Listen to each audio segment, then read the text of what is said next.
இவ்வளோ கேப் இந்த 2 தலகாணி வச்சுமே வந்து அவங்களால கம்ஃபர்டபுளா உட்கார முடியல. டான் டாடா டான் டாடா டான் டான். Come on, proceed. இப்போ 2 பட்டன் கொடுத்துருக்காங்க உனக்கு. ஓகே, இனி போதும். எவ்வளவு வேணுமோ போதும். இருமா, மெதுவா மெதுவா. இன்னும் வந்து ஃபுல்லா கீழே இருக்காத.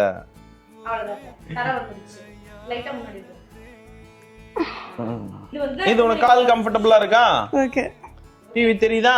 தெரியுது. ரிலாக்ஸா வந்து ஜம்முன்னு பார்க்கலாமா? ஓகே. கையை இப்படி இப்படி வச்சுக்கணும், இந்த பக்கம். முதுகுக்கு நேரா இருக்கணும். அப்பதான் கம்ஃபர்டபுளா இருக்கும். Okay okay. Good bye. Very good. குட்டி. Very good. ம்.